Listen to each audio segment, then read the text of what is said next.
Pertanyaan pertama tentang anak yang tidak bisa disekolahkan sekolah sunnah, akan tapi disekolahkan sekolah umum. Kemudian dia bergaul dengan kawan-kawannya dengan pergaulan yang mungkin tidak sesuai dengan sunnah. Caranya bahwa kita perketat pergaulan dia dengan kawan-kawannya. Jangan dikasih renggang, jangan dikasih bebas. Lebih banyak dia bersama kita dan bersama om dan tante yang sudah mengenal sunnah. Kalau ataupun dia pergi bermain, tetapi hal yang harus disadari bahwa tidaklah orang yang tidak sekolah di sekolah sunnah itu artinya tidak bisa mengamalkan sunnah. Bukan, jauhi itu dari sudut pandang kita, bahwa kita merasa orang tidak akan bisa mengamalkan sunnah kalau jauh dari orang-orang dan sekolah yang mengajarkannya sunnah. Tidak, harusnya bahagia kalau wafat saat melahirkan, bukan takut.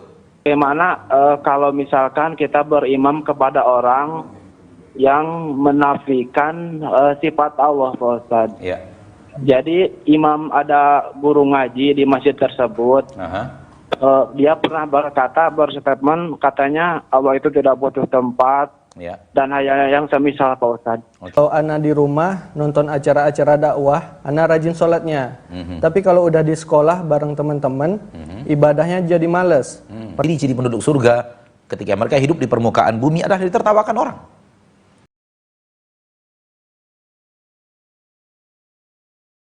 Pertanyaan pertama tentang anak yang tidak bisa disekolahkan sekolah sunnah, akan tapi disekolahkan sekolah umum. Kemudian dia bergaul dengan kawan-kawannya dengan pergaulan yang mungkin tidak sesuai dengan sunnah. Caranya bahwa kita perketat pergaulan dia dengan kawan-kawannya. Jangan dikasih renggang, jangan dikasih bebas. Lebih banyak dia bersama kita dan bersama om dan tante yang sudah mengenal sunnah. Kalau ataupun dia pergi bermain, usahakan bermain kepada orang-orang yang akan mengajarkan kepadanya kebaikan. Soal bahwa pesantren jauh dari tempat kita dan kita tidak punya kemampuan untuk itu, la yukallifullahu nafsan illa wus'aha. Allah tidak akan bebankan jiwa kecuali sesuai dengan kemampuannya. Akan tetapi hal yang harus disadari bahwa tidaklah orang yang tidak sekolah di sekolah sunnah itu artinya tidak bisa mengamalkan sunnah. Bukan, jauhi itu dari sudut pandang kita, bahwa kita merasa orang tidak akan bisa mengamalkan sunnah kalau jauh dari orang-orang dan sekolah yang mengajarkannya sunnah. Tidak. Ya. Di dalam rumah Fir'aun ada Asiyah yang menjadi penduduk surga. Di dalam istana Fir'aun ada Asiyah yang masuk surga. Artinya apa? Di tengah kaum yang bejat yang luar biasa, penduduk neraka yang luar biasa, orang yang sangat durhaka yang luar biasa, ada penduduk surga di tengah-tengah mereka. Artinya apa? Artinya kita bisa mengamalkan sunnah walau lingkungan kita tidak mendukung. Maka anak kita didik. Seperti yang tadi dikatakan bahwa anak usia sekian, itu tergantung siapa yang paling sering mendiktekan sesuatu di telinga mereka. Mendiktekan sesuatu kepada mereka. Maka perbanyak dikte kita kepada anak-anak kita. Agar apa yang kita sampaikan terngiang di kepalanya, terhafal di dalam memorinya. Sehingga ketika dia besar, dia berjalan di atas memori itu. Jangan justru sebaliknya kita banyak diam dan kita biarkan dia bergaul bersama orang-orang yang akan mengucapkan kata-kata yang tidak baik atau ajaran-ajaran yang tidak baik kepada dirinya. Takutnya itu yang lebih banyak dia dengarkan dan itu yang terpatri di dalam hatinya dan dalam jiwanya. Ya, wallahu a'lam. Adapun pertanyaan yang kedua, bahwa takut wafat. Harusnya bahagia kalau wafat saat melahirkan, bukan takut.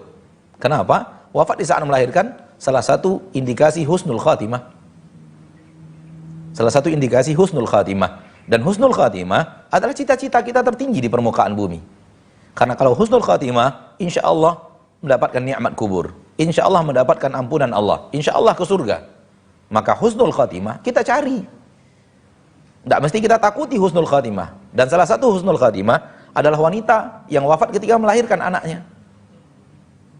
Dan ini yang akan membuat wanita sekarang, wanita yang beriman di zaman kita sekarang tangguh berhadapan dengan melahirkan. Karena kalau dia wafat pun di saat melahirkan, maka dia wafatnya husnul khatimah.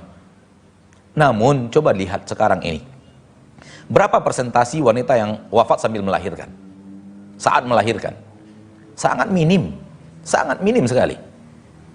Beda dengan zaman dahulu, di saat sains dan teknologi belum Allah mudahkan seperti zaman sekarang. Sekarang kendala sedikit saja, ya, belum lagi ada aksi melahirkan sudah diketahui ini anak udah terbelit tali pusar, nggak mungkin dia keluar. Oh, ini anak nggak turun-turun, nggak mungkin dia keluar. Maka lakukan tindakan operasi. Di zaman kita sekarang angka kematian ibu melahirkan itu sangat ditekan luar biasa. Maka aneh kalau Anda takut juga. di saat angka kematian ibu yang melahirkan sudah sangat minim sekali. Maka jangan takut. Orang muslim itu tidak takut mati. Orang muslim itu takut su'ul khatimah. Orang muslim itu takut su'ul khatimah, bukan takut meninggal, bukan takut mati, tapi takut seandainya wafatnya tidak husnul khatimah. Itu yang dia takutkan. Maka tak perlu takut ya, di zaman sekarang angka kematian disebabkan melahirkan itu sudah sangat minim sekali. Dan satu yang ana pandang, karena banyak wanita di zaman sekarang tak pantas mendapatkan kebaikan yang luar biasa, yaitu wafat di saat melahirkan. Wallahu a'lam. Saya ingin bertanya, saya kan baru belajar sunnah Pak Ustadz. Ya. Alhamdulillah baru beberapa minggu saya ini menjalankan sholat berjamaah di masjid. Masya Allah.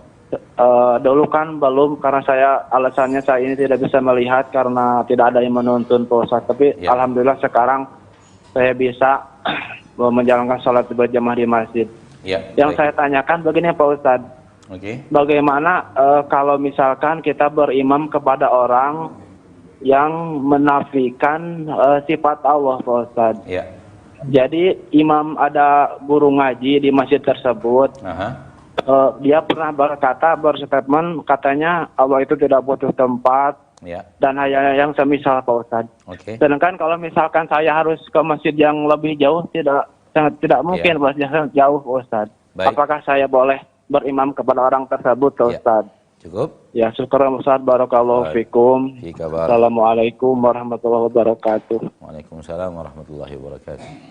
Kita doakan kaum muslimin dan muslimat memiliki akidah yang sahihah, akidah yang benar tentang asma dan sifat, tentang bicara tentang nama-nama Allah, bicara tentang sifat-sifat Allah tabaraka wa taala. Karena di zaman sekarang banyak sekali orang-orang yang kurang faham dan tidak benar dalam akidahnya tentang asma wa sifat.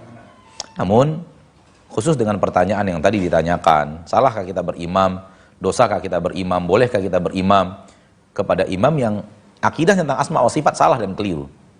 Sejauh yang Anda tahu, tidak ada larangan dari agama dan syariat.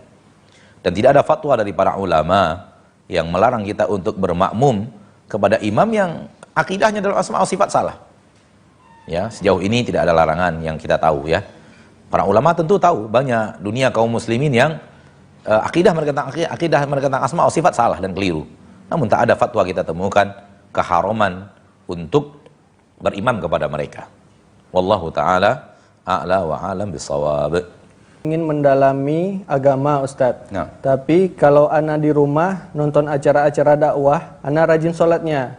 Tapi kalau udah di sekolah bareng teman-teman, ibadahnya jadi males.